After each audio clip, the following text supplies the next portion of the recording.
The sun hung low over the savannah, painting the sky in streaks of gold and crimson.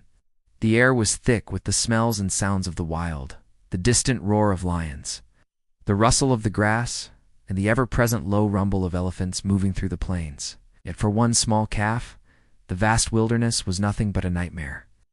Tano, a young elephant no older than 2 years, struggled desperately on the muddy riverbank. The afternoon rains had left the soil soft and treacherous, and Tano's small legs were mired in thick, sucking mud. Every tug of his trunk, every kick of his feet, only pulled him deeper. His little tusks scraped against the ground uselessly, his ears flapping nervously. The river's current tugged at his legs, cold and unrelenting. He had wandered too far from his herd, chasing the shadow of a bird, and now he was trapped, alone.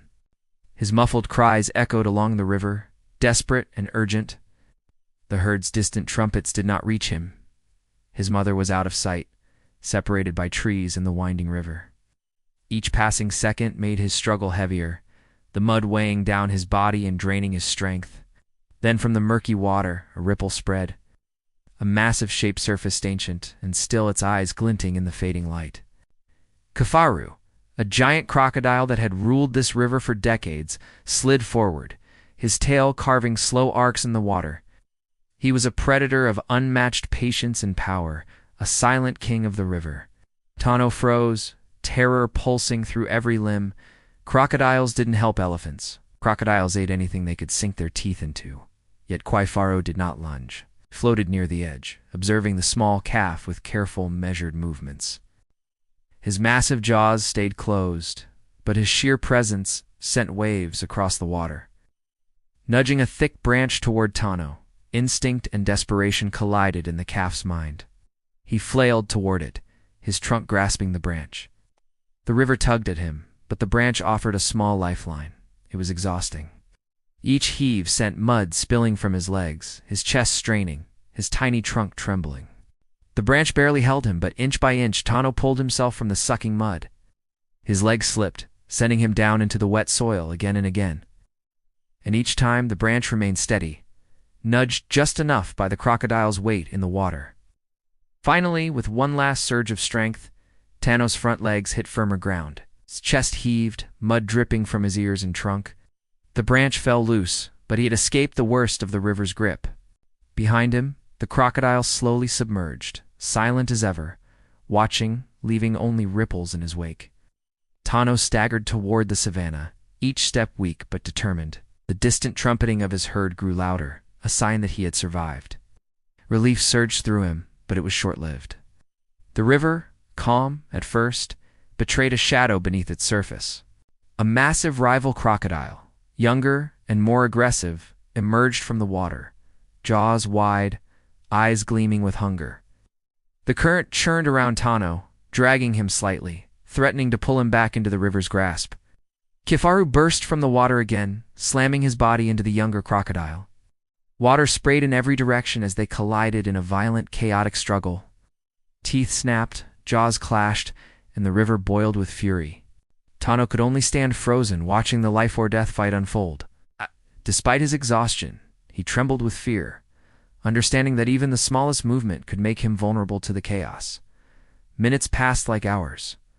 The older crocodile used experience and cunning to overpower the younger, forcing him to retreat into the depths with a final furious splash. Kifaru, battered and weary, sank slowly beneath the surface once more. Tano, still shaking, knew he had witnessed something extraordinary. Survival, mercy, and sacrifice wrapped into one. By nightfall, Tano stumbled back to the herd. His mother and aunts crowded around him, touching him with their trunks, checking his legs and chest, relief vibrating through their bodies. Tano's small frame shivered, exhausted from the mud, the river, and the fight. He lay in the middle of the herd, unable to move further, ears pressed flat against his head as his eyes swept the riverbank. The place where Kifaru had been, the place where life had nearly ended, was still there, still haunting. Weeks passed. Tano's legs healed, his spirit recovered, but the river continued to hold a shadow over him. Whenever he approached its banks, he slowed, trunk touching the water's surface cautiously, eyes scanning every ripple. he never saw Kifaru again. Some whispered among the older elephants that the river, ruthless as it was, had claimed the ancient crocodile at last. Others said he had moved upriver, vanishing into the unseen reaches of the savannah. But Tano never forgot. He remembered the way Kifaru had nudged the branch, the way the older crocodile had fought to protect him from a younger, hungry predator, the way the river had held both danger and salvation in its murky depths. In the quiet of the evening, when the sun bled into the horizon, Tano's small calves would stumble beside him, and he would pause, trunk reaching toward the water. Not to speak he didn't, but to honor what had been done, to remember the life that had been saved through patience, cunning, and something that even elephants could feel: compassion. Years later, Tano grew into a powerful bull. He led his own calves to the same river, teaching them how to approach water safely, how to feel its currents and respect its predators. Yet, whenever the wind carried the faint ripple of water or the flash of a scaly back beneath the sun, a pang of memory hit him. The crocodile that had saved him, the one that had gone unseen by all but him, remained in his memory as a silent guardian, a heartbreak he could never forget. Life in the savannah continued, harsh and unyielding. Yet even amidst the constant cycle of survival and death, there was a story that lingered. A story of the elephant calf who had faced the river alone, of the ancient crocodile who had acted against instinct, and of a moment in the wild where mercy had triumphed over hunger, even if only for a fleeting heartbeat. And though Tano thrived, his herd grew, and the savannah roared with the endless symphony of life, the river remained a place of solemn memory. He would pause there sometimes, trunk touching the cool water, ears flared slightly in reverence, and for a moment the young elephant who had begged for life in the mud remembered the quiet, unspoken kindness of Kifaru, the crocodile who had changed his world forever.